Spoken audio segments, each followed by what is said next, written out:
Então, vamos lá?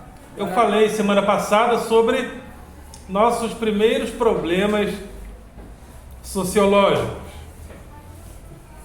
e comparei a filosofia com o conhecimento de senso comum, que é baseado na opinião, na crença e na tradição. Não falei?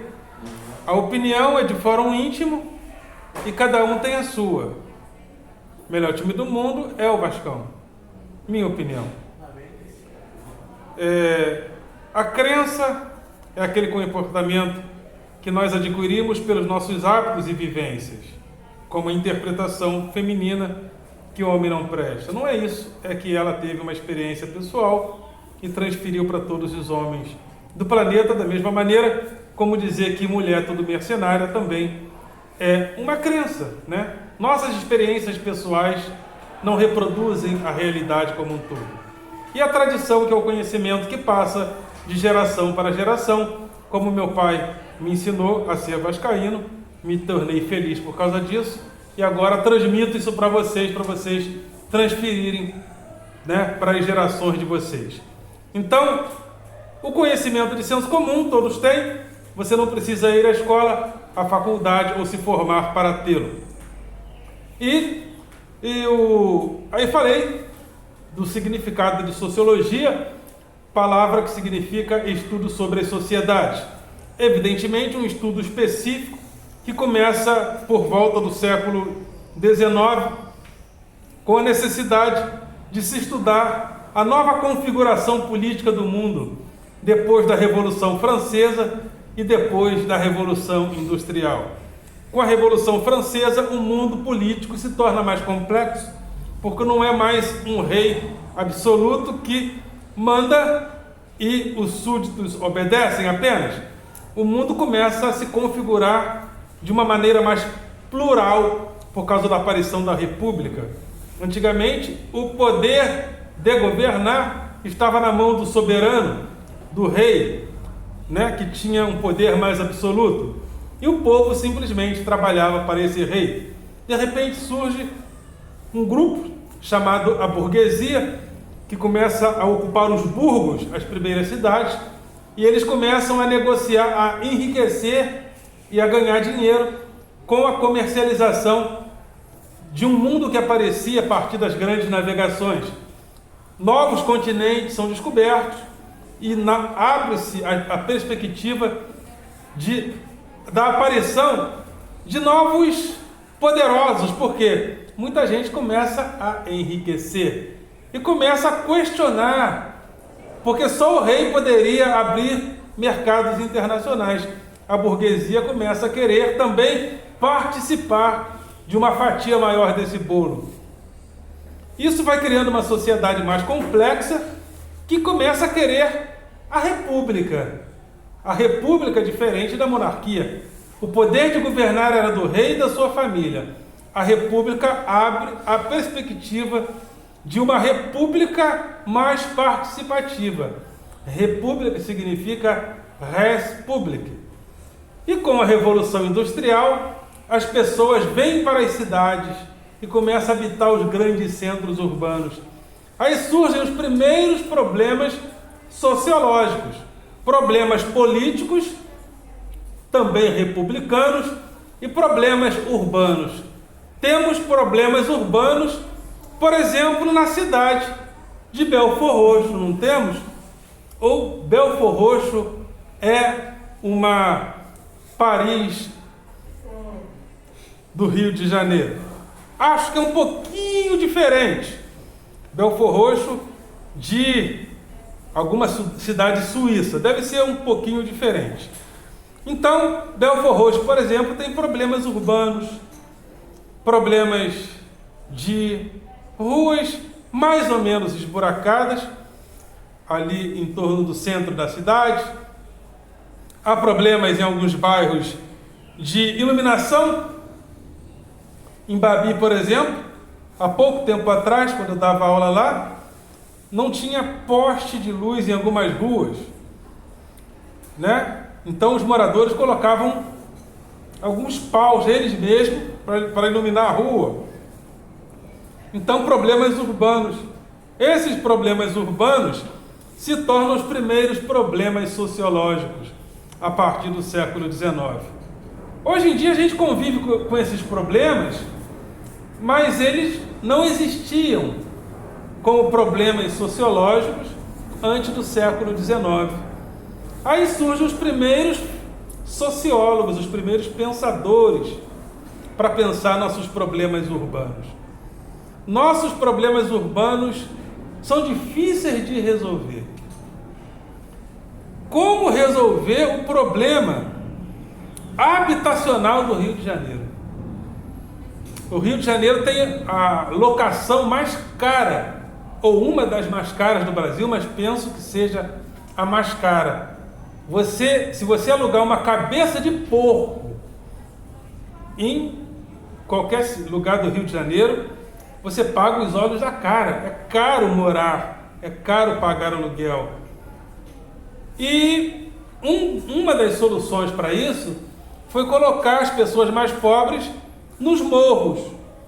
Isso acontece a partir de Pereira Passos, no início do século passado, quando ele teve a brilhante ideia de transformar o Rio de Janeiro em uma Paris. Prefeito Pereira Passos. Aí criou uma arquitetura parisiense, até ali pela rua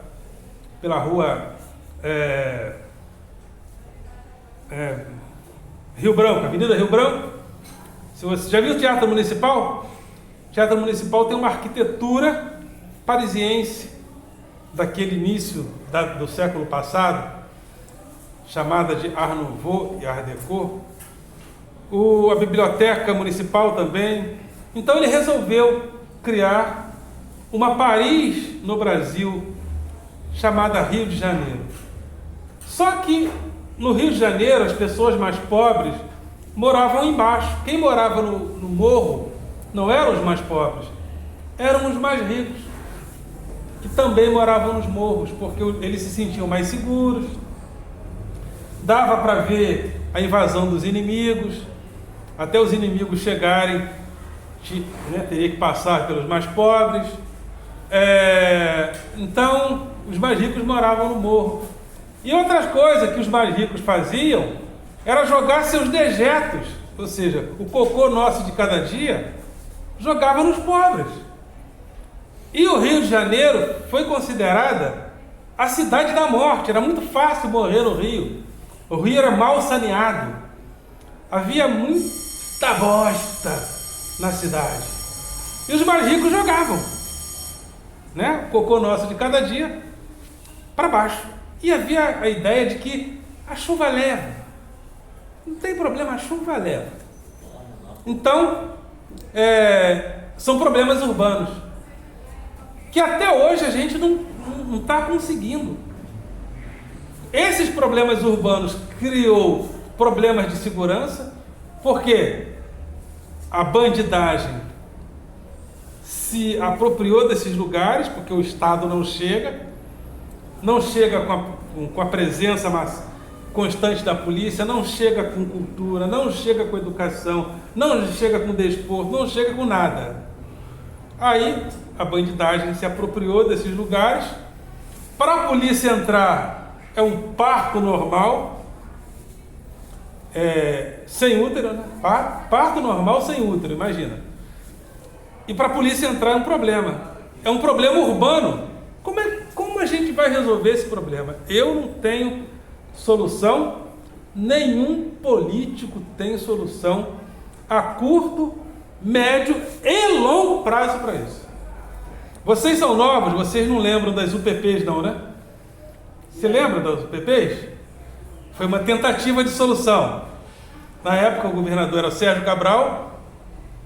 Vamos invadir e vamos mandar os bandidos para outros lugares. Os bandidos, tá bom, a gente sai.